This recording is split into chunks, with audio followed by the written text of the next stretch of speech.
12ನೇ ದಿವಸ ಅರುಣಾಚಲೇಶ್ವರ ಮತ್ತಲ್ಲಿ ಅವನ ಹೆಂಡತಿ ಆದಂಥವಳು ಪಾರ್ವತಿಗೆ ಅಪಿತ ಕುಚಾಂಬ ಅಂತ ಕರೀತಾರೆ. ಅಪಿತ ಕುಚಾಂಬ ಇಬ್ಬರು ಬರವಣಿಗೆ ಮಾಡ್ತಾರೆ. ಪಲ್ಲಕ್ಕಿಯಲ್ಲಿ ತಗೊಂಡು ಹೋಗಿ ಗುಡ್ಡಕ್ಕೆ ತಗೊಂಡು ಬರ್ತಾರೆ. ಅರುಣಾಚಲೇಶ್ವರ ತಾವು ನೋಡಿದ್ರೆ ಗುಡಿ ತೆಳಗಿದೆ.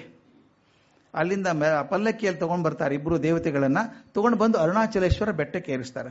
ಮೊದಲು ಪ್ರದಕ್ಷಿಣೆ ಹಾಕ್ತಾರೆ. ಇವತ್ತಿಗೂ ಅರುಣಾಚಲ ಪ್ರದಕ್ಷಿಣೆ ಬಹಳ ಮುಖ್ಯ. ತಾವು ಯಾರು ಹೋಗಿದ್ರೆ ಗೊತ್ತಿಲ್ಲ, ಪರಿಕ್ರಮ ಅಂತ ಕರೀತಾರೆ. ಸುತ್ತ ಹಾಕಬೇಕು, ಬೆಟ್ಟ ಸುತ್ತ ಹಾಕಬೇಕು. ಇದು 2 ಕಡೆ ನಾನು ನೋಡಿದ್ದು, 3 ಕಡೆ ನೋಡಿದ್ದು. ಒಂದು ಕೈಲಾಸ ಪರ್ವತ, ಕೈಲಾಸಕ್ಕೆ ಹೋದ್ರೆ ಯಾರಾದರೂ ಒಂದು ಸುತ್ತ ಹಾಕಬೇಕು, ಪರಿಕ್ರಮ ಮಾಡಬೇಕು ಅಂತ ಒಂದಿರುತ್ತೆ.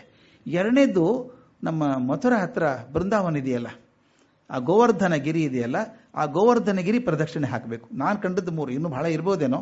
ಅಂದ್ರೆ ನಮ್ಮಲ್ಲಿ ಎಷ್ಟು ಚಂದ ಇತ್ತು ಎನ್ವೈರನ್ಮೆಂಟಲ್ ನಾಲೆಜ್ ಅಂದರೆ ಪರ್ವತಗಳಿಗೆ ನಮಸ್ಕಾರ ಮಾಡಬೇಕು, ಅವರಿಂದಾಗೆ ಮಳೆ ಸಿಗೋದು ನಮಗೆ ಅಂತ ಹೇಳಿ ಈ ಅರುಣಾಚಲ ಪ್ರದಕ್ಷಿಣೆ ಹಾಕ್ತಾರೆ ದೇವಸ್ಥಾನ ವಿಗ್ರಹ ಇಟ್ಕೊಂಡು.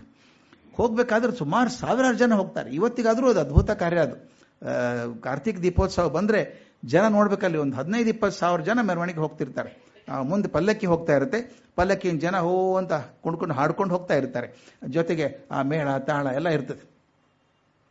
ಒಂದು ಪದ್ಧತಿ ಉಂಟು ಹೋಗುವಾಗ, ಹಿಂಗೆ ಪ್ರದಕ್ಷಿಣೆ ಹಾಕುವಾಗ ಈ ಮೆರವಣಿಗೆ ಹೋಗುತ್ತಲ್ಲ ರಸ್ತೆಯಲ್ಲಿ ಬಲಭಾಗದಲ್ಲಿ ಒಂದಿಷ್ಟು ಜಾಗ ಬಿಟ್ಟಿರ್ತಾರೆ ಯಾವಾಗಲೂ. ಇದನ್ನು ತಮಾಷೆ ಮಾಡಿದ್ದೆ ಒಂದ್ಸಲ, ಗೊತ್ತಿರಲಾರ್ದ ತಮಾಷೆ ಮಾಡಿದ್ದು ನಾನು. ಈಗ ಬೇರೆ ದೇಶದಲ್ಲಿ, ಅಮೆರಿಕದಲ್ಲಾಗಲಿ ಇಂಗ್ಲೆಂಡಲ್ಲಿ ಡೆವಲಪ್ಡ್ ಕಂಟ್ರೀಸ್ ಒಳಗೆ ನಮ್ಮ ಹಾಗೆ ಎಲ್ಲ ಕಡೆನೂ ವಾಹನ ಓಡಾಡಲ್ಲ. ಒಂದು ಲೇನ್ ಫ್ರೀ ಬಿಟ್ಟಿರ್ತಾರೆ, ಯಾರು ಹೋಗಲ್ಲ ಅಲ್ಲಿ. ಓನ್ಲಿ ಎಮರ್ಜೆನ್ಸಿ ವೆಹಿಕಲ್ ಮಾತ್ರ ಹೋಗಬೇಕಾದದ್ದು. ಫೈರ್ ಫೈಟರ್ ಹೋಗಬೇಕಾಯ್ತು, ಆಂಬ್ಯುಲೆನ್ಸ್ ಹೋಗಬೇಕಾಯ್ತು, ಸರ್ರಂತ ಅಲ್ಲಿ ಹೋಗ್ಬಿಡ್ತಾರೆ. ಅದನ್ನ ಯಾರು ಅಡ್ಡ ಮಾಡಲ್ಲ. ಅದನ್ನು ನಾನು ಹಾಗೇನಾದರೂ ಬಿಟ್ಟಿದ್ದಾರೆ ಇವರು ಅಂದ್ಕೊಂಡಿದ್ದೆ. ಅದಲ್ಲ. ಅದು ಅವ್ರ ಕಲ್ಪನೆ ಏನು ಅಂದರೆ, ಇಷ್ಟು ಜನ ಮೆರವಣಿಗೆಯಲ್ಲಿ, ಶಿವಪಾರ್ವತಿಯರ ಮೆರವಣಿಗೆಯಲ್ಲಿ ನಾವು ಹೋಗ್ತಿರ್ಬೇಕಾದ್ರೆ ಬರೀ ಮನುಷ್ಯರು ಮಾತ್ರ ಅಲ್ಲ, ದೇವತೆಗಳು, ಸಿದ್ಧರು ಎಲ್ಲರೂ ಬರ್ತಾರೆ ಅಂತ ಆಕಾಶದಿಂದ. ಅವ್ರಿಗೆ ವಿಶೇಷ ಜಾಗ ಇಡಬೇಕು ಅಂತ ಬಿಡ್ತಾರೆ. ಕಲ್ಪನೆ ಎಷ್ಟು ಚಂದ ನೋಡ್ರಿ ಅದು. ನಮ್ಮ ಜೊತೆಗೆ ದೇವತೆಗಳು ಹೆಜ್ಜೆ ಹಾಕ್ತಾರೆ ಅನ್ನುವಂಥ ಕಲ್ಪನೆ. ಅವ್ರಿಗೋಸ್ಕರ ಕಣ್ಣಿಗೆ ಕಾಣಿಸಲ್ಲ, ಅವ್ರಿಗೋಸ್ಕರ ಜಾಗ ಬಿಡಬೇಕು ಅನ್ನುವಂಥದ್ದಾಗಲಿ, ಅಂದ್ರೆ ಮರ್ಯಾದೆ ಸ್ಥಾನ ಅದು. ಇವು ಕಂಡಿರ್ಬೇಕು. ಕೆಲವು ಎಷ್ಟೋ ಮನೆಯಲ್ಲಿ ಹಿರಿಯರು ಸ್ವಾಮಿಗಳು ಬಂದಿದ್ದು ಹೋದರೆ ಆ ಕುರ್ಚಿನ ಯಾರು ಬಳಸಲ್ಲ, ಅದನ್ನು ಅವ್ರಿಗೋಸ್ಕರ. ಅದು ಎಷ್ಟೋ ಕಡೆ ನೋಡಿದ್ದೇನೆ, ಕೋಣೆ ಬಿಟ್ಟಿದ್ದಾರೆ. ಮೊನ್ನೆ ನಾನು ಬಾಲ್ಕಿಗೆ ಹೋದಾಗ ಅಲ್ಲೊಬ್ಬ ಮನುಷ್ಯ ಸಿದ್ದೇಶ್ವರ ಸ್ವಾಮಿಗಳು ಬರ್ತಾರೆ ಅಂತ ಒಂದು ಮನೆ ಕಟ್ಟಿಸಿಟ್ಟಿದ್ದಾನೆ. ಆ ಕೋಣೆ ಯಾರು ಹೋಗೋಂಗಿಲ್ಲ, ಅವರೇ ಹೋಗ್ಬೇಕು, ಅವರೇ ಇರಬೇಕು, ಮತ್ತೆ ಯಾರು ಹೋಗೋದಿಲ್ಲ. ಅಲ್ಲಿ ಕ್ಲೀನ್ ಮಾಡಿ ಬಂದ್ಬಿಡೋದು ಅಷ್ಟೇನೆ. ಹಾಗೆ ಗೌರವದಿಂದ ಆ ಜಾಗ ಬಿಟ್ಟಿದ್ದಾರೆ ಪ್ರದಕ್ಷಿಣೆಯೊಳಗೆ. ಆ ದಕ್ಷಿಣ ಭಾಗದಲ್ಲಿ ಹಂಗಿರಬೇಕು ಅಂತ, ಬಲಗಡೆ ಭಾಗ. ವಾಹನದಲ್ಲಂತೂ ನಡ್ಕೊಂಡೇ ಹೋಗ್ಬೇಕು ಎಲ್ಲರೂ. ಹೀಗೆ ಆ ವರ್ಷದ ದೀಪೋತ್ಸವಕ್ಕೆ ಬಂದಂತಹ ಸಹಸ್ರಾರು ಜನರು ಈ ಹುಡುಗನ್ ನೋಡಿದ್ರು. ಕೂತಿದ್ದಾನಲ್ಲ, ಧ್ಯಾನ ಮಾಡ್ತಾ ಕೂತಿದ್ದಾನಲ್ಲ, ನೋಡಿದ್ರು. ಬಾಲ ಋಷಿ ಅಂತ ಕರೆಯೋಕೆ ಶುರು ಮಾಡಿದ್ರು. ಬಾಲ ಋಷಿ ಇವನು. ನಮಸ್ಕಾರ ಮಾಡಿದ್ರು. ಯಾರು ಇವನು? ಬ್ರಾಹ್ಮಣ ಸ್ವಾಮಿ ಅಂತ ಹಂಗಾಯ್ತು. ಅಲ್ಲಿ ಬಂದಂಥ ಮನುಷ್ಯ ಉದ್ದಂಡಿ ನಾಯನಾರ್ ಅಂತ ಮನುಷ್ಯ. ಉದ್ದಂಡಿ ನಾಯನಾರ್ ಅನ್ನೋ ಬಂದ ದೈವಭಕ್ತಿ ಮನುಷ್ಯ. ಈ ಬ್ರಾಹ್ಮಣ ಮುನಿ ಮುಖ ನೋಡಿದ. ಮುಖದಲ್ಲಿ ಭಾರಿ ತೇಜಸ್ಸಿದೆ ಇವನಿಗೆ. ಅವನು ಸೇವೆ ಮಾಡಬೇಕು ಅಂತ ಉಳ್ಕೊಂಡ್ಬಿಟ್ಟ ಅಲ್ಲೇ. ನೋಡಿ ಹೆಂಗೆ ಭಗವಂತ ಯಾರನ್ನೋ ಕಳಿಸ್ತಾನೆ ಅಂತ ಅನಿಸುತ್ತೆ ನನಗಲ್ವಾ. ನಾವು ಭಾಳ ಡೌಟ್ ಮಾಡ್ಕೋತೀವಿ ನಾವು, ಭಗವಂತ ಇದ್ದಾನೋ ಇಲ್ಲೋ. ನಾವು ಕರೆದಾಗ ಅವನ ಮೀಟಿಂಗಲ್ಲಿದ್ದರೆ, ನಮ್ಮ ಕಷ್ಟ ಇದ್ದಾಗ ನಾವು ಏನೇನೋ ಚಿಂತೆ ಮಾಡಿ ಭಗವಂತ ಇದ್ದಾನೆ ಡೌಟ್ ಮಾಡ್ತೀವಿ. ನಾನೊಂದು ಘಟನೆ ಹೇಳಿದ್ದೆ ಹಿಂದಕ್ಕೊಂದ್ಸಲ, ಬಹಳ ಚಂದದ ಘಟನೆ ಅದು. ಪೂರ ನಂಬ್ಕೊಂಡು ಹೋದ್ರೆ ಆಗ್ತದೆ, ಅರ್ಧಂಬರ್ಧ ನಂಬ್ಕೊಂಡ್ರೆ ಆಗಲ್ಲ. ಈ ದಾಸರು ಹಾಡ್ಕೊಂಡು ಹೋಗ್ತಿದ್ರಂತೆ ನದಿ ದಂಡೆ ಮೇಲೆ. ತನ್ಮಯರಾಗ್ಬಿಟ್ಟಿದ್ದಾರೆ, ತಾಳ ಬಿಡ್ಕೊಂಡು ಜೋರಾಗಿ ಹಾಡ್ಕೊಂಡು ಹೋಗ್ತಾ ಇದ್ದಾರೆ. ಅಲ್ಲಿ ಅಗಸ ಬಟ್ಟೆ ಒಗೆದು ಒಣಾಕಿದ್ದಾನೆ ದಂಡೆ ಮೇಲೆಲ್ಲ ಸ್ವಚ್ಛವಾಗಿ ಹಾಕಿದ್ದಾನೆ. ಇವರು ಲಕ್ಷ್ಯ ಇಲ್ಲ, ಅದರ ಮೇಲೆ ಲಕ್ಷ್ಯ ಇಲ್ಲ. ಹಿಂಗೆ ಕುಣ್ಕೊಂಡು ಹೋಗ್ತಾರೆ, ಬಟ್ಟೆ ಮೇಲೆ ಹೋಗ್ತಾ ಇದ್ದಾರೆ. ಅವನು ಸಂಕಟ ಆಗಲ್ಲೇನ್ರಿ, ಕಷ್ಟಪಟ್ಟು ಒಗೆದು ಹಾಕಿದ್ದಾನೆ ಅವನು. ದಾಸರೇ ಕಣ್ಣಿಲ್ಲೇನ್ರಿ ನಿಮಗೆ, ಬಟ್ಟೆ ಮೇಲೆ ಹೋಗ್ತಿರಲ್ರಿ ಅಂತ. ಇವನು ಕೇಳಿಸೇ ಇಲ್ಲ ಇವರಿಗೆ. ಅವನು ಸಿಟ್ಟು ಬಂದು ಕಲ್ಲು ತೊಗೊಂಡು ಬಿಸಾಕೋಕೆ ಶುರು ಮಾಡಿದ. ಸರಿ ಆ ಕಡೆ ಅಂತ ಒಂದು ಬಿತ್ತು ದಾಸರಿಗೆ. ತಕ್ಷಣ ಕೆಳಗೆ ಬಂದರು. ನೋಡ್ತಾರೆ, ಇನ್ನೊಂದು 2-3 ಕಲ್ಲು ಎಸಿತಾ ಇದ್ದಾನೆ ಅವನು. ಇವರು ಸಿಟ್ಟು ಬಂತು. ಅಯ್ಯೋ ಕಲ್ಲು ಎಸಿತಾನಲ್ಲ ಇವನು. ಇವರು ಕೆಳಗಡೆ ಒಂದು ಕಲ್ಲು ತೊಗೊಂಡು ವಾಪಸ್ ಹೋಗಕ್ಕೆ ರೆಡಿ ಆದರು. ಅವ್ರ ಜೊತೆಗಿದ್ದವನು ಹೇಳಿದಂತೆ, ಯಾಕೆ ಕಲ್ಲು ಎಸಿತೀರಿ, ಸುಮ್ಮನೆ ಬಿಡ್ರಿ ಅಂದಂತೆ. ಯಾಕೆ, ನೀವು ಕಣ್ಣು ಮುಚ್ಕೊಂಡು ಭಜನೆ ಮಾಡ್ಕೊಂಡು ಹೋಗ್ತಾ ಇದ್ರಲ್ಲ, ಅವನು ಕಲ್ಲು ಎಸೆದ ನಿಮ್ಮನ್ನು ಪಾರು ಮಾಡಬೇಕು ಅಂತ ಭಗವಂತ ಬಂದಿದ್ದ. ಯಾವಾಗ ನೀವೇ ಕಲ್ಲು ತಗೊಂಡ್ರೋ ತನ್ನ ಕಾಳಜಿ ಮಾಡ್ಕೋತಾನೆ ಬಿಡು ಅಂತ ಹೋಗ್ಬಿಟ್ಟ ಅವನು ಅಂತ. ಬಿಟ್ಟರೆ ಪಕ್ಕ ಕಾಪಾಡ್ತಾನೆ ಅವನು ಕಾಪಾಡ್ತಾನೆ ಅಂತ ಧೈರ್ಯ ನಮಗಿಲ್ಲ. ಇಲ್ಲೇನಾಗಿದೆ ಅಂದರೆ, ಕಳಿಸ್ಬಿಟ್ಟಿದ್ದಾನೆ ದೇವ್ರು ಇವನ್ನ. ಬಂದ್ಬಿಟ್ಟ, ಅರುಣಾಚಲಕ್ಕೆ ಬಂದ, ಬ್ರಾಹ್ಮಣ ಮನೆ ಕೂತ್ಕೊಂಡ್ಬಿಟ್ಟ. ಆ ದೇಹ ಕಾಪಾಡ್ಕೊಳ್ಬೋರು ಯಾರಾದರೂ ಬೇಕಲ್ರಿ, ಯಾರೋ ಉಪಕರಣ ಆಗ್ಬೇಕಲ್ಲ. ಆ ಮೌನಿ ಸ್ವಾಮಿ ಬಂದ, ಪಳನಿ ಸ್ವಾಮಿ ಬಂದ, ಇನ್ನೊಬ್ರು ಯಾರೋ ಬಂದ, ತಂದಿಲ್ಲಿ ಕೂಡಿಸಿದ್ರು, ರತ್ನಮ್ಮ ಬಂದ್ಲು. ಇಲ್ಲಿ ಬಂದಾಗ ಒಬ್ಬ ನಾಯನಾರ್ ಬಂದ, ಉದ್ದಂಡಿ ನಾಯನಾರ್. ಇವನು ಆತ್ಮಜ್ಞಾನಿ ಅಂತ ಅನ್ಸ್ಬಿಡ್ತು ಅವನಿಗೆ. ಇವನು ಸೇವೆ ಮಾಡಿದಾಗ ಸಮಾಧಾನ ಸಿಗುತ್ತೆ, ಆನಂದ ಸಿಗ್ತದೆ ಅಂತ. ಅವನು ಸದಾ ಕಾಲ ಹಾಡ್ಕೊಂಡಿರೋನು, ಅವನು ಹಾಡೋನು, ದೈವಭಕ್ತಿ ಇರೋನು, ಅದ್ವೈತದ ಪರಮ ತತ್ವಗಳನ್ನು ಹಾಡ್ಕೊಂಡು ಹಟ್ಟ ಮೇಳೆಲ್ಲ ಹಾಡ್ಕೊಂಡಿರ್ತಿದ್ದ ಅವನು. ಅವನಿಗೊಂದು ಆಸೆ ಏನಿತ್ತು ಅಂದರೆ, ಈ ಹುಡುಗ ಕಣ್ಣು ತೆಗೆದ್ರೆ ಮಾತಾಡಿದರೆ ಅದ್ವೈತದ ಚಿಂತನೆ ಮಾಡೋಣ, ಇವನ ಹತ್ರ ಏನೋ ಕೇಳಿಸ್ಕೋಬೇಕು, ಜ್ಞಾನಿ ಇದ್ದಾನೆ, ಪರಮ ಜ್ಞಾನಿ ಇದ್ದಾನೆ, ಇವನು ಕೇಳಬೇಕು ಅಂತ. ಆದರೆ ಮನುಷ್ಯ ಕಣ್ಣೇ ತೆಗೆಯಲ್ಲ, ಕಣ್ಣು ತೆಗೆದ್ರೆ ಮಾತಾಡಲ್ಲ. ಮೌನಿ ಸ್ವಾಮಿ ಬಹಳ ನಿರಾಶೆ ಆಗಿಬಿಡುತ್ತಂತ ಅವನಿಗೆ. ಸೇವೆ ಮಾಡ್ತೀನಿ, ತೊಂದರೆ ಇಲ್ಲ, ಆದರೆ ಏನೂ ನನಗೆ ಆಗಲಿಲ್ಲ ನಮ್ಮ ಕಡೆಯಿಂದ ಅಂತ. ಆದ್ದರಿಂದ ಮೊಟ್ಟ ಮೊದಲನೇ ಭಕ್ತ ಮಹರ್ಷಿ ರಮಣನಿಗೆ ಸಿಕ್ಕದ್ದು ಅಂದರೆ ಈ ಉದ್ದಂಡಿ ನಾಯನಾರ್. ಅಂದರೆ ಹೇಗೆ ಕೆಲವು ವ್ಯಕ್ತಿಗಳು ಜೀವನದ ಅವಿಭಾಜ್ಯ ಅಂಗ ಆಗಿಬಿಡ್ತಾರೆ ನೋಡಿ ಅವರು. ನಾನು ಅದೇ ಹೇಳೋದು, ಹೇಗೆ ಒಬ್ಬ ಮನುಷ್ಯ ಆಳ್ವಾರದ ರೈಲ್ವೆ ಸ್ಟೇಷನಲ್ಲಿ ಸ್ಟೇಷನ್ ಮಾಸ್ಟರ್ ಆಗಿದ್ದವನು ವಿವೇಕಾನಂದ ಮೊಟ್ಟ ಮೊದಲನೇ ಸ್ಟೂಡೆಂಟ್ ಆಗಿಬಿಟ್ಟ, ಶಿಷ್ಯ ಆಗಿಬಿಟ್ಟ. ಇನ್ನೊಬ್ಬ ಅವನು ಯೇಸು ಕ್ರಿಸ್ತನ ಮೊಟ್ಟ ಮೊದಲನೇ ಸ್ಟೂಡೆಂಟ್ ಆದ. ನಿಮ್ಮ 10ನೇ 15ನೇ ಸ್ಟೂಡೆಂಟ್ ಹೆಸರು ಯಾರೂ ನೆನಪಿಡಲ್ಲ, ಮೊದಲನೇ ಸ್ಟೂಡೆಂಟ್ ಯಾರೂ ಮರೆಯಲ್ಲ. ಹಾಗೆ ನೋಡಿ, ನಾಯನಾರ್ ಮೊಟ್ಟ ಮೊದಲನೇ ಭಕ್ತ ಆಗಿ ಬಂದದ್ದು ರಮಣ ಸ್ವಾಮಿಗಳಿಗೆ, ರಮಣ ಮಹರ್ಷಿಗಳಿಗೆ. ಸ್ವಲ್ಪ ದಿವಸ ಆದ ಇನ್ನೊಬ್ಬ ಹುಡುಗ ಬಂದ, ಅಣ್ಣಾಮಲೈ ತಂಬೀರನ್ ಅಂತ, ಅಣ್ಣಾಮಲೈ ತಂಬೀರನ್ ಅಂತ ಹುಡುಗ ಬಂದ. ಅವನೊಬ್ಬ ಹುಡುಗ ಬಂದು ನೋಡಿ, ಇವನು ನೋಡಿದ, ಭಾರಿ ಚೆನ್ನಾಗಿದ್ದಾನ್ರಿ ಸ್ವಾಮಿ ಇವನು, ಪಾಪ ಅವನು ಏನಾದರೂ ಮಾಡಬೇಕು. ಅವನೇನು ದೊಡ್ಡವನಲ್ಲ, ಅವನು ಭಿಕ್ಷೆ ಬೇಡವನೇ, ದಿನ ಭಿಕ್ಷೆ ಬೇಡ್ಕೊಂಡ್ ಬರಬೇಕು, ತಂದದ್ರಲ್ಲಿ ಇವನಿಗೊಂದಿಷ್ಟು ಕೊಡ್ತಿದ್ದ, ಮಾಡ್ತಿದ್ದ, ಕಾಪಾಡ್ತಿದ್ದ. ಚಳಿಗಾಲ ಆದ್ದರಿಂದ ಮರದ ಕೆಳಗೆ ಕೊಡೋದು ಬೇಡ ಇವನು ಅಂತ ಹೇಳಿ ಎತ್ಕೊಂಬಂದ್ರಿ ಇಬ್ರು. ಅಲ್ಲಿ ಗುರುಮೂರ್ತಂ ದೇವಾಲಯ ಅಂತ, ಸಣ್ಣ ಸಣ್ಣ ದೇವಾಲಯಕ್ಕೆ ಹೋದ್ರೆ ನಿಮ್ಗೆ ಗೊತ್ತಾಗುತ್ತೆ ದೇವಾಲಯಗಳನ್ನು. ಒಂದ್ಸಲ ನೋಡಿ ಬಂದ್ರೆ ಚಿತ್ರ ಕಣ್ಣು ಮುಂದೆ ಕೂಡುತ್ತೆ. ನನಗದು ಕಾಣ್ತಾ ಇದೆ ಆಕ್ಚುಲಿ ಹಾಗೆ ನೋಡಿದಾಗ. ಗುರುಮೂರ್ತಂ ದೇವಾಲಯ ಕರ್ಕೊಂಡು ಹೋಗಿ ಕೂಡಿಸಿದ್ರು. ದೇವಸ್ಥಾನದಲ್ಲಿ ಇರ್ಬೇಕು ಕಾಟ ಜಾಸ್ತಿ. ಆ ಹಳೆ ಕಾಲ ದೇವಸ್ಥಾನ ನೋಡಿ, ಲೈಟ್ ಗಿಟ್ ಇಲ್ಲ, ಮೇಂಟೆನೆನ್ಸ್ ಇರಲ್ಲ, ಇರುವೆಗಳ ವಿಪರೀತ ಇತ್ತಂತೆ. ಇವನು ಎಲ್ಲಿ ಕೂಡಿಸೋ ಮೈ ತುಂಬ ಇರುವೆ ಓಡಾಡ್ತಾ ಇತ್ತು. ಇವನಿಗೇನು ಚಿಂತೆ ಇಲ್ಲ, ರಮಣ ಸ್ವಾಮಿಗೇನು ಚಿಂತೆ ಇಲ್ಲ, ಕೂತ್ಬಿಡ್ತಾನೆ ಕಣ್ಣು ಮುಚ್ಕೊಂಡು. ಇವನೇನು ಮಾಡಿದ, ಗೋಡೆಗೆ ಕೂಡಿಸಿದ.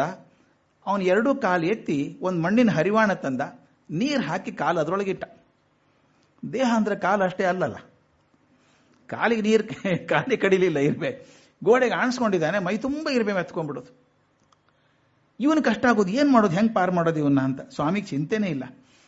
ಈ ಹೊತ್ತಿಗೆ ಏನಾಗ್ತದೆ ಅಂತ ವಿಚಿತ್ರ ಇದು. ಈ ಧ್ಯಾನಸ್ಥ ಸ್ವಾಮಿ ಕೂತಿದ್ದಾನೆ, ಸಣ್ಣ ವಯಸ್ಸಿನ ಹುಡುಗ, ಎಚ್ಚರ ಇಲ್ದಂಗೆ ಎಷ್ಟೋ ದಿವಸಗಳ ಗತ್ತಲೆ ತಪಸ್ ಮಾಡ್ಕೊಂಡು ಇರ್ತಾನೆ ಅನ್ನೋ ಸುದ್ದಿ ಎಲ್ಲ ಕಡೆ ಹಬ್ಬಿಬಿಡ್ತು. ಜನ ಬರೋಕ್ಕೆ ಶುರು ಮಾಡಿದ್ರು. ಎಲ್ಲಿವರೆಗೂ ನಮ್ಮ ಮನಸ್ಸಿನಲ್ಲಿ ಅಭದ್ರತೆ ಇದೆಯೋ, ಹೆದರಿಕೆ ಇದೆಯೋ, ಭಯ ಇದೆಯೋ, ಅಪೇಕ್ಷೆಗಳಿದೆಯೋ, ಅಲ್ಲಿವರೆಗೂ ಯಾರೋ ಒಬ್ಬರನ್ನು ಕಾಯ್ಕೊಂಡಿರ್ತೀವಿ ನಾವು, ಸಿಕ್ಕರೆ ಸಾಕು ಅಂತ. ಅವ್ರ ಕಡೆ ಹೋಗಬೇಕು, ಹೇಳ್ಕೋಬೇಕು, ಭಯ ಪಾರಾಗಬೇಕು ಅಂತ. ದೊಡ್ಡ ಸ್ವಾಮಿ ಸಿಕ್ಕಿದ್ದಾನೆ, ಮೌನ ಸ್ವಾಮಿ, ಮಾತಾಡೋಲ್ಲ, ದೊಡ್ಡ ಜ್ಞಾನಿ ಇದ್ದಾನೆ ಅಂತ ಗೊತ್ತಾದ ತಕ್ಷಣ ಜನ ಬರೋಕ್ಕೆ ಶುರು ಮಾಡಿದ್ರು. ಗುರುಮೂರ್ತಂ ದೇವಾಲಯಕ್ಕೆ ಬರೋಕ್ಕೆ ಶುರು ಮಾಡಿದ್ರು. ಕ್ಯೂ ಹತ್ಕೊಂಡ್ಬಿಡ್ತು. ಜನ ಬರೋರು ಕಾಲು ಮುಟ್ಟ ನಮಸ್ಕಾರ ಮಾಡೋದು, ಮೈ ಮುಟ್ಟೋದು ನಮಸ್ಕಾರ ಮಾಡೋದು, ತಲೆ ಮೇಲೆ ಹಿಂಗೆ ಮಾಡೋರು ಎಲ್ಲರೂ. ಇವನು ಕಾಪಾಡೋದು ಕಷ್ಟ ಆಗ್ಬಿಡ್ತು ಇಬ್ಬರಿಗೂ. ಇವ್ರಿಗೆ ಇದ್ರಲ್ಲ ನಾಯನಾರ್ ಮತ್ತು ತಂಬೀರನ್ ಇಬ್ಬರಿಗೂ ಏನು ಮಾಡಬೇಕು. ಕೊನೆಗೆ ಇವರು ಒಂದು ಬೇಲಿ ಕಟ್ಟಿದ್ರಂತೆ. ಈಗ ನಮಗೆ ಅರ್ಥ ಆಗುತ್ತೆ VIP ಗಳಿಗೆಲ್ಲ ಯಾಕೆ ಮಾಡ್ತಾರೆ ಅಂತ.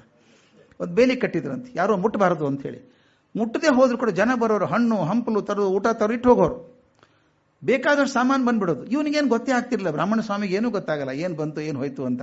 ಆದರೆ ಈ ಜನರ ಕಡೆಯಿಂದ ಪಾರು ಮಾಡೋದು ದೊಡ್ಡ ಕಷ್ಟ ಆಗೈತಿ ಇಬ್ಬರಿಗೂ. ಮುಂದೆ ಸ್ವಲ್ಪ ದಿವಸಕ್ಕೆ ಇದು ರಿಲೇ ರೇಸು. ಲೈಫ್ ಅಂದರೆ ರಿಲೇ ರೇಸ್, ಒಬ್ಬರೇ ಮಾಡೋಕ್ಕಾಗಲ್ಲ. ರಿಲೇ ರೇಸ್ ಅಂದರೆ ಗೊತ್ತಲ್ಲ, ಸ್ವಲ್ಪ ಓಡಬೇಕು, ಇನ್ನು ಕೋಲ್ ಇನ್ನೊಬ್ರಿಗೆ ಕೊಡಬೇಕು, ಅಥವಾ ಮತ್ತೊಬ್ರು ಹೋಗ್ತಾರೆ, ಒಬ್ಬರೇ ಪೂರ್ತಿ ಡಿಸ್ಟೆನ್ಸ್ ಓಡೋಕ್ಕಾಗಲ್ಲ. ಈ ದೈವ ನೋಡಿ, ಆ ತಂಬಿ ನಾಯನಾರ್ ಮತ್ತು ಈ ನಾಯನಾರ್ ಮತ್ತು ತಂಬೀರನ್ ಇಬ್ರು ಒಂದೇ ಸಲ ತಮ್ಮ ಕೆಲಸಕ್ಕೆ ಊರಿಗೆ ಹೋಗ್ಬೇಕಾಯ್ತು, ಬಿಡೋಕ್ಕಾಗಲ್ಲ. ಇವನು ಯಾರು ನೋಡ್ಕೋಬೇಕು ಅನ್ನೋ ಹೊತ್ತಿಗೆ ಅಲ್ಲೊಬ್ಬ ಹುಡುಗ ಇದ್ದ, ಪಳನಿಸ್ವಾಮಿ ಅಂತ. ಈ 2ನೇ ಪಳನಿಸ್ವಾಮಿ ಇದು. ಈ ಪಳನಿಸ್ವಾಮಿ ಗಣಪತಿ ಭಕ್ತ, ದಿವಸಕ್ಕೆ 3 ಗಣಪತಿ ಪೂಜೆ ಮಾಡೋನಂತೆ. ಅವನ ಸುದ್ದಿ ಬಂತು, ಒಬ್ಬ ಬ್ರಾಹ್ಮಣ ಸ್ವಾಮಿ ಅಂತ ಬಂದಿದ್ದಾನೆ, ಭಾರಿ ಆಧ್ಯಾತ್ಮಿಕ ಶಕ್ತಿ ಇದ್ದಂಗಿದೆ, ಮಾತೇ ಆಡಲ್ಲ ಮೌನಿ ಸ್ವಾಮಿ ಅವನು, ಆದ್ರೆ ಕಣ್ಣಲ್ಲಿ ಮಾತ್ರ ಭಾರಿ ತೇಜ ಇದೆ, ಕಣ್ಣು ತೆಗೆಯೋದೇ ಅಪರೂಪ, ತೆಗೆದಾಗ ಮಾತ್ರ ಕಣ್ಣಲ್ಲಿ ಹೊಳಪು ಕಾಣಿಸುತ್ತೆ ಅಂತ ಯಾರು ಹೇಳ್ಬಿಟ್ರು. ಹೋಗಿ ನೋಡ್ಕೊ ಬಂದ, ಬಹಳ ಚೆನ್ನಾಗಿದೆ ಅನಿಸ್ತು, ಇಂಥ ಶಕ್ತಿ ಇದ್ದ ಮನುಷ್ಯ ಇದ್ದಾನೆ ಇವನು ಅಂತ ಅನಿಸ್ತು. ಅವನ ಗೆಳೆಯ ಹೇಳಿದ್ದಂತೆ, ಅಲ್ಲಯ್ಯ, ಈ ಕಲ್ಲಿನ ಗಣಪತಿ ಪೂಜೆ ಮಾಡ್ಕೊಂಡು ಕೊಡೋದಕ್ಕಿಂತ ಅಲ್ಲಿ ಹೋಗು, ಭಗವಂತ ಭಕ್ತ ಧ್ರುವನ ಹಾಗೆ ತಪಸ್ ಮಾಡ್ತಾ ಕೂತಿದ್ದಾನೆ, ಹೆಂಗೆ ಕಂಪ್ಯಾರಿಸನ್ ಬರುತ್ತೆ ನೋಡಿ. ಭಕ್ತ ಧ್ರುವನ ಹಾಗೆ ತಪಸ್ ಮಾಡ್ತಾ ಕೂತಿದ್ದಾನೆ, ಅವನು ಸೇವೆ ಮಾಡಿ ಹೋಗು, ಗಣಪತಿಗಿಂತ ಅದು ಒಳ್ಳೇದು ಅಂದ್ರು. ಬಂದ ಅವನು ಬಂದು ಏನು ಮಾಡ್ತಿದ್ದ ಅಂದರೆ ಬೆಳಗ್ಗೆ ತನ್ನ ಡ್ಯೂಟಿ ಬಿಡಲ್ಲ, ಬೆಳಗ್ಗೆ ಗಣಪತಿ ಪೂಜೆ ಮಾಡ್ಕೊಂಡು ಬಂದ್ಬಿಡೋನು, ಉಳಿಕೆ ಇಡೀ ದಿವಸ ಇವನು ಸೇವೆ ಮಾಡ್ಕೊಂಡಿರೋನು. ಆ ತಂಬೀರ ನಾಯನಾರ್ ಹೋದ್ಮೇಲೆ ಇವನು ಬಂದ. ಆದರೆ ಪಳನಿಸ್ವಾಮಿ ಮಾತ್ರ ಮುಂದೆ ತಾನು ಬದುಕಿರೋವರೆಗೂ ರಮಣ ಮಹರ್ಷಿಗಳ ಸೇವೆ ಮಾಡಿದ. 21 ವರ್ಷ ಅವ್ರ ಜೊತೆಗಿದ್ದಂತೆ. 21 ವರ್ಷ ಅವ್ರ ಜೊತೆಗೆ ಇದ್ದು ಪ್ರತಿಯೊಂದು ಕ್ಷಣದಲ್ಲೂ ತಾನು ಭಾಗಿಯಾಗಿದ್ದಾನೆ. ಪಳನಿಸ್ವಾಮಿ ಫೋಟೋ ಇದೆ, ಅದರಲ್ಲಿ ನೋಡ್ಬೇಕು ನೀವು, ಬಹಳ ಚೆನ್ನಾಗಿರೋ ಫೋಟೋ. ಅಂದ್ರೆ ಆಗಿನ ಕಾಲದಲ್ಲಿ ನಂಬಿಕೆ ಅಂದ್ರೆ ಎಷ್ಟು ಗಟ್ಟಿ ಆಗಿತ್ತು ಅಂತ. ಇವನು ಯಾರು ಅಂತ ಗೊತ್ತಿಲ್ಲ, ಹೆಸರು ಗೊತ್ತಿಲ್ಲ, ಏನೂ ಗೊತ್ತಿಲ್ಲ. ಒಬ್ಬ ಹುಡುಗ ಕಣ್ಮುಚ್ಕೊಂಡು ಕೂತಿದ್ದಾನೆ ಅಷ್ಟೇನೆ. ಅದನ್ನ ನಂಬ್ಕೊಂಡು ತನ್ನ ಜೀವವನ್ನು ಅವನ ಜೊತೆಗೆ ತಳಕ್ ಹಾಕೊಳ್ಳೋದಿದೆಯಲ್ಲ, 1 ದಿವಸ 2 ದಿವಸ 3 ದಿವಸ ಮಾತು ಬೇರೆ, 21 ವರ್ಷ. ಅದಕ್ಕೆ ಅನಿಸುತ್ತೆ ಆ ನಂಬಿಕೆ ಅಂತ ಗಟ್ಟಿ ಆಗಿರಬೇಕು ಅಂತ. ಅಲ್ಲಿ ಬಂದು ಅವನು ಕೂತ್ಕೊಂಡು ಪೂರ್ತಿ ಅವನು ಬ್ರಾಹ್ಮಣ ಸ್ವಾಮಿ ಸೇವಕನೇ ಆಗಿಬಿಟ್ಟ. ಪಳನಿಸ್ವಾಮಿ ಬಂದಾಗ ಪಾಪ ದೇಹ ಪೂರ್ತಿ ಕುಸಿದು ಹೋಗಿತ್ತು. ಒಂದು ನೋಡ್ಕೊಳ್ಳೋಕೆ ಗೊತ್ತಾಗಲ್ಲ ತಮ್ಮ ನಾಯನಾರವರಿಗೆ. ಊಟಕ್ಕೊಂದು ಹಾಕ್ತಿದ್ರು ಅಷ್ಟೇನೆ. ತಲೆ ಎಲ್ಲ ಜಡೆ ಗಟ್ಟಿಬಿಟ್ಟಿತ್ತು, ಇಷ್ಟೊತ್ತು ಉಗುರು ಇಷ್ಟೊದ್ದಾಗಿತ್ತು, ದೇಹ ಕೃಷಿ ಆಗಿತ್ತು. ಈತ ಮಾತ್ರ ತುಂಬ ಚೆನ್ನಾಗಿ ನೋಡ್ಕೊಂಡ ಬ್ರಾಹ್ಮಣ ಸ್ವಾಮಿ ದೇಹವನ್ನು. ತಲೆಯಲ್ಲೆಲ್ಲ ಹುಳ ಆಗಿತ್ತು, ಅದೆಲ್ಲ ತೆಗೆದ. ಅಂದರೆ ಇದು ಕಾಡು ಮನುಷ್ಯ ಆದಂಗೆ ಆಗ್ಬಿಟ್ಟಿದ್ದು, ಪೂರ್ತಿ ಸ್ವಚ್ಛ ಮಾಡಿದ, ಎಲ್ಲ ಮಾಡಿದ. ಅವನು ಎಷ್ಟು ನಂಬಿಕೆ ಬಂದ್ಬಿಡ್ತು ಈ ಬ್ರಾಹ್ಮಣ ಸ್ವಾಮಿ ಮೇಲೆ ಅಂದರೆ, ಒಂದು ದಿವಸ ತಾನು ಅವನ ದೇವರು ಅಂತ ಎಚ್ಚರ ಇರ್ತಿರ್ಲಿಲ್ಲ, ಹೇಗಿದ್ರು ಇವರಿಗೆ ಕೂಡಿಸ್ಬಿಟ್ಟು ಹೂ ಏರಿಸಿ ಮಂತ್ರಾಕ್ಷತೆ ಹಾಕಿ ಮಂಗಳಾರತಿ ಮಾಡಿ ಪೂಜೆ ಮಾಡಿಬಿಟ್ಟ. ಇವ್ರಿಗೆ ಗೊತ್ತಾಗಿಲ್ಲ. ಮರುದಿನ ಪ್ರಜ್ಞೆ ಬಂದಾಗ ತಾನು ಪೂಜೆ ಮಾಡಿದ್ದಾರೆ ಅಂತ ಗೊತ್ತಾಯ್ತು. ಆಗ ಆದದ್ದು ಮೊದಲನೇ ಸಲ ಬರೆದದ್ದು, ಬಹಳ ಇಂಪಾರ್ಟೆಂಟ್ ಸ್ಟೇಜ್ ಇದು ಲೈಫಲ್ಲಿ. ಅವನು ಪೂಜೆ ಮಾಡಿ ಮಧ್ಯಾಹ್ನ ಊಟಕ್ಕೆ ತರಬೇಕಲ್ಲ ಇವರಿಗೆ. ಊಟ ತಟ್ಟೆಯಲ್ಲಿ ತಂದಾಗ ಈ ಬ್ರಾಹ್ಮಣ ಸ್ವಾಮಿ ಕೂತಿದ್ರಲ್ಲ, ಹಿಂದೆ ಗೋಡೆ ಮೇಲೆ ಇಜ್ಜಿಲ್ನಲ್ಲಿ ಬರೆದಿತ್ತಂತೆ, ಒಂದು ತಮಿಳಲ್ಲಿ ಬರೆದಿತ್ತಂತೆ, ಇದಕ್ಕೆ ಇಷ್ಟೇ ಸೇವೆ ಸಾಕು. ಇದಕ್ಕೆ ಅಂದ್ರೆ ಈ ದೇಹಕ್ಕೆ ಊಟ ಕೊಡೋದಿದೆಯಲ್ಲ ಇಷ್ಟೇ ಸಾಕು, ಉಳಿದಿದ್ದೇನು ಮಾಡಬೇಡ ಅಂತ ತಮಿಳಲ್ಲಿ ಅಷ್ಟೇ ಬರೆದಿತ್ತಂತೆ. ಇದಕ್ಕೆ ಇಷ್ಟೇ ಸೇವೆ ಸಾಕು ಅಂದ್ರೆ ಊಟ ಸಾಕು ಅಂತ. ಅವನು ಏನು ಖುಷಿ ಆಗ್ಬಿಡುತ್ತೆ ಪಳನಿಸ್ವಾಮಿಗೆ ಅಂದ್ರೆ 2 ವಿಷಯ ಅರ್ಥ ಆಯ್ತು. ಒಂದು, ಸ್ವಾಮಿಗೆ ನಾನು ಹೇಳಿದ್ದು ಕೇಳಿಸುತ್ತೆ, ಪ್ರತಿಕ್ರಿಯೆನ ತೋರಿಸ್ತಿರ್ಲಿಲ್ಲ ಇದುವರೆಗ, ನಾನು ಹೇಳಿದ್ದೆಲ್ಲ ಕೇಳಿಸುತ್ತೆ ಅಂದಂಗಾಯ್ತು. 2ನೇದು, ನಮ್ಮ ಸ್ವಾಮಿಗೆ ಬರೆಯೋಕೆ ಬರುತ್ತೆ, ಓದೋಕೆ ಬರುತ್ತೆ. ಇದುವರೆಗೆ ಮಾತಾಡಿಲ್ಲ ಇವನು, ಆದ್ದರಿಂದ ಇವನು ಮಾತು ಬರಲ್ಲ, ಓದೋಕೆ ಬರೆಯಲ್ಲ ಅಂತ ತಿಳ್ಕೊಂಡ್ಬಿಟ್ಟಿದ್ರು ಎಲ್ಲರೂ. ಮೊದಲನೇ ಬಾರಿಗೆ ನಮ್ಮ ಸ್ವಾಮಿಗೆ ಬರೆಯೋಕೆ ಬರುತ್ತೆ, ಓದೋಕೆ ಬರುತ್ತೆ ಅಂತ ಗೊತ್ತಾಯ್ತು. ಬಹಳ ಖುಷಿ ಆಯ್ತಂತ ಅವನಿಗೆ.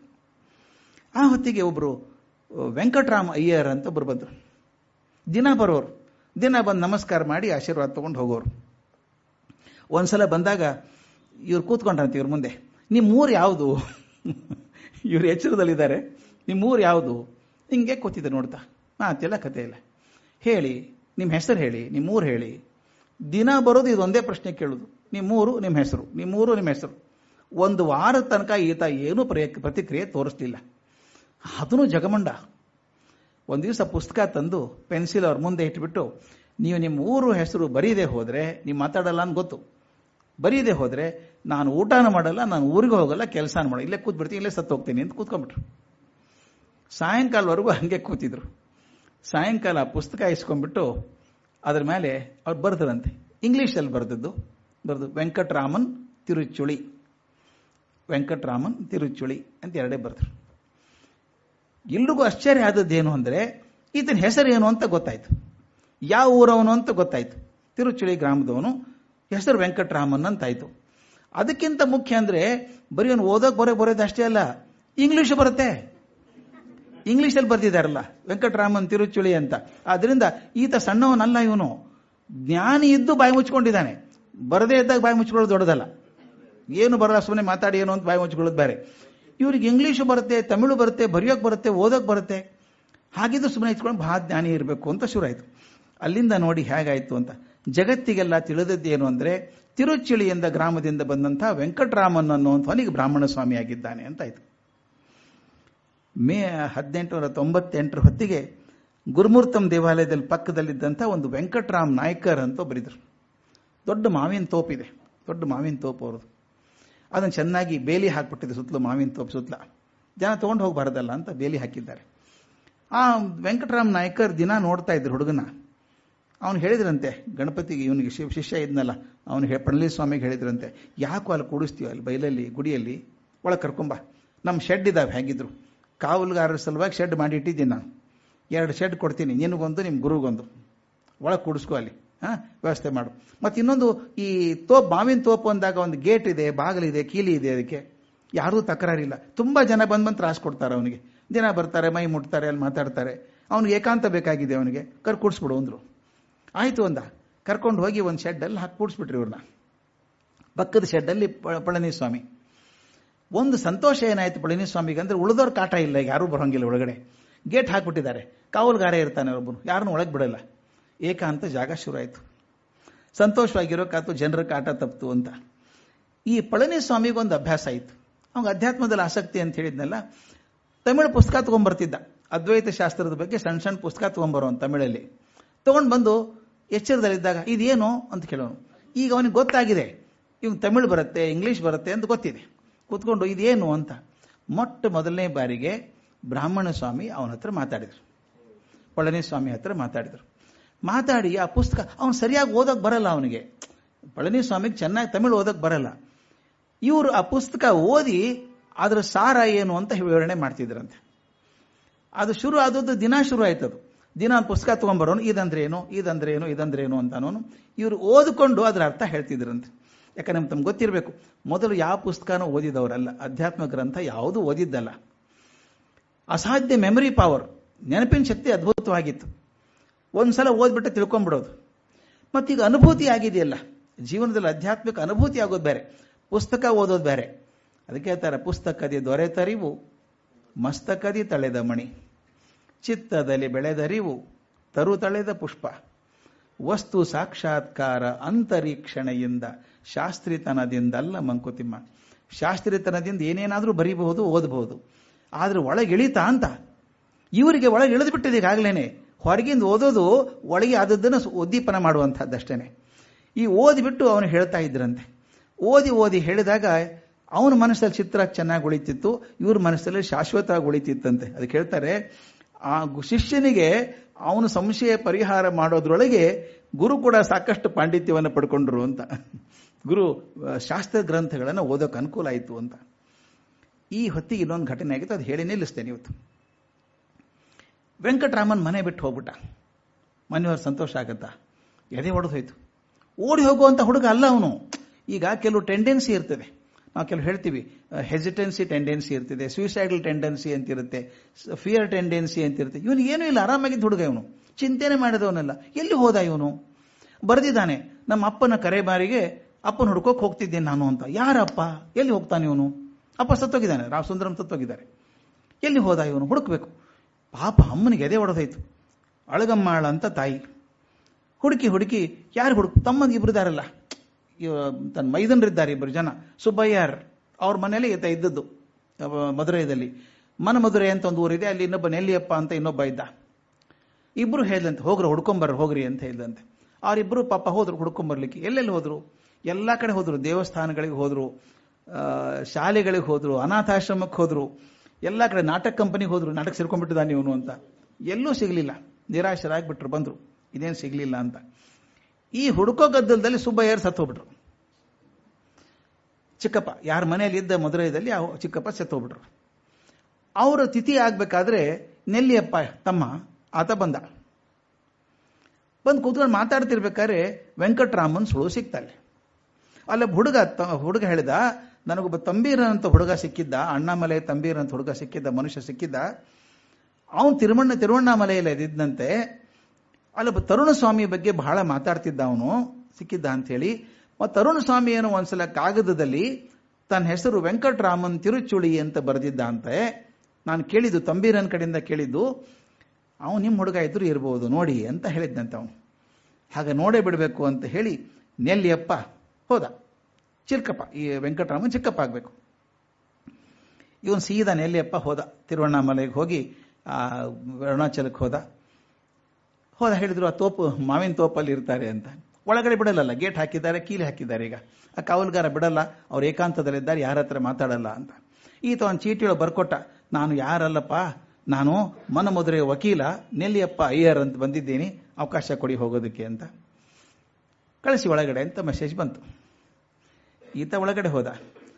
ಅವ್ರು ಹೇಳಿದಂತೆ, ಮೌನಧಾರಿ ಇದ್ದಾನು ಅವನು, ಮಾತಾಡಲ್ಲ, ಯಾಕೆ ತೊಂದರೆ ಕೊಡ್ತೀರ ಅವನಿಗೆ? ಇಲ್ಲ ರೀ, ನಮ್ಮ ಹುಡುಗ ಅವನು ನಮ್ಮ ಅಣ್ಣನ ಮಗ ಅವನು ಇದ್ದಾನೆ, ಕರ್ಕೊಂಡು ಹೋಗಬೇಕು ಅಂತ ಬಂದರು. ನೋಡಿದ್ದಂತೆ ಅಳು ಬಂದ್ಬಿಡ್ತು ಅವನಿಗೆ. ದೇಹ ನೋಡಿದ, ಒಣಗಿ ಹೋಗಿದ್ದೆ. ಮನೆಯಲ್ಲಿದ್ದಾಗ ಎಷ್ಟು ಚೆನ್ನಾಗಿದ್ದ ಹುಡುಗ ಅವನು, ಗಟ್ಟಿಯಾಗಿದ್ದ, ಹಿಂಗಾಗ್ಬಿಟ್ಟಿದ್ದಾನೆ. ಬೇಜಾರಾಗಿ ಚಿಕ್ಕಪ್ಪನ ನೋಡ್ತಾ ಇದ್ದಾನೆ ಇವನು. ಮುಖದ ಮೇಲೆ ಏನೇನೂ ಭಾವನೆ ಇಲ್ಲ. ಯಾರೂ ಗೊತ್ತಿಲ್ಲದೆ ಹೋದವ್ರನ್ನ ನೋಡಿದ್ರೆ ಮುಖದ ಮೇಲೆ ಭಾವನೆ ಹೇಗಿತ್ತು ಹಾಗೆ ಚಿಕ್ಕಪ್ಪನ ನೋಡಿದಾಗೂ ಹಾಗೆ, ಏನೇನು ವ್ಯತ್ಯಾಸ ಇಲ್ಲ. ಈತ ಹೇಳ್ಕೊಂಡ, ಬಂದ್ಬಿಡೋ ಮನೆಗೆ ಅಂತ. ಏನೂ ಪ್ರತಿಕ್ರಿಯೆ ತೋರಿಸ್ತಿಲ್ಲ. ಆಯ್ತಪ್ಪ, ನೀ ಸನ್ಯಾಸ ತಗೊಂಡಿದ್ದೀಯಲ್ಲ, ದೊಡ್ಡದು, ಒಪ್ಕೋತೀವಿ ನಾವು, ಸನ್ಯಾಸ ಒಪ್ಕೊಂಡ್ಬಿಡ್ತೀವಿ, ಬಂದ್ಬಿಡು. ಸನ್ಯಾಸ ಇಲ್ಲೇ ಇರಬೇಕು ಅಂತ ಏನಾದರೂ ಇದೆಯಾ? ವಕೀಲ ಅವನು, ಬೇರೆ ಕೇಳಿ, ನೆಲ್ಲಿಯಪ್ಪ ವಕೀಲ, ತನ್ನ ವಕೀಲ ಬುದ್ಧಿ ಅಂತ ತೋರಿಸ್ಬಿಟ್ಟ. ನೀ ಬಂದ್ಬಿಡಲ್ಲಿ, ನಿಮ್ಮ ಊರಲ್ಲಿ ಒಂದು ಸಂತರದ ಒಂದು ದೇವಸ್ಥಾನ ಇದೆ, ಆ ದೇವಸ್ಥಾನ ಖಾಲಿ ಮಾಡಿಸ್ಕೊಟ್ಬಿಡ್ತೀನಿ, ಅಲ್ಲೇ ಇದ್ಬಿಡು. ನಿನಗೇನು ಬೇಕೋ ವ್ಯವಸ್ಥೆನ ಮಾಡ್ತೀನಿ, ಕಾಳಜಿ ಮಾಡಬೇಡ, ನೀ ಬಂದ್ಬಿಡು, ಅಮ್ಮಗೆ ಸಮಾಧಾನ ಆಗುತ್ತೆ, ಬಂದರೆ ಬಂದ್ಬಿಡು ಅಂತೆಲ್ಲ ಹೇಳಿದ. ಎಲ್ಲ ಹೇಳಿದ್ರು ಕೂಡ ಇವನು ಏನು ಆ ಮಾತು ಕೇಳಿಸ್ತು ಅನ್ನೋ ಕುರುಹು ಕೂಡ ಇರಲಿಲ್ಲ. ಕೇಳಿಸ್ಲಿಲ್ಲ, ಕೂತಿದ್ದ. ನೆಲ್ಲಿಯಪ್ಪ ನಿರಾಶಾಗಿ ಮನೆಗೆ ಬಂದು ತನ್ನ ಅತ್ತಿಗೆ ಹೇಳಿದ್ನಂತೆ, ಅತ್ತಿಗೆ ಒಂದು ಒಳ್ಳೆ ಸಮಾಚಾರ, ಒಂದು ಕೆಟ್ಟ ಸಮಾಚಾರ. ಒಳ್ಳೆ ಸಮಾಚಾರ ಏನು ಅಂದ್ರೆ ವೆಂಕಟರಾಮನ್ ಅವನೇ. ಕೆಟ್ಟ ಸಮಾಚಾರ ಅವನು ಬರಲ್ಲ. ಅವನೇ ಗೊತ್ತಾಯ್ತು, ನನಗೆ ಮಾತಾಡ್ಸಿದ್ದೀನಿ, ಆದ್ರೆ ಅವ್ನು ಯಾರ್ದು ಗುರ್ತು ಹೇಳಿಲ್ಲ, ಯಾರ ಹತ್ರ ಮಾತಾಡಲ್ಲ, ಪರಿಸ್ಥಿತಿ ಹೀಗಿದೆ, ಏನು ಮಾಡಬೇಕು ಅಂತ. ಇಲ್ಲಿಗೆ ನಿಲ್ಲಿಸೋಣ. ನಾಳೆಗೆ ಮುಂದೆ ಬ್ರಾಹ್ಮಣ ಸ್ವಾಮಿ ಮುಂದೆ ಬದಲಾವಣೆ ಹೇಗಾಗ್ತದೆ ಅನ್ನೋದು ನಾಳೆ ನೋಡೋಣ. ನಮಸ್ಕಾರ.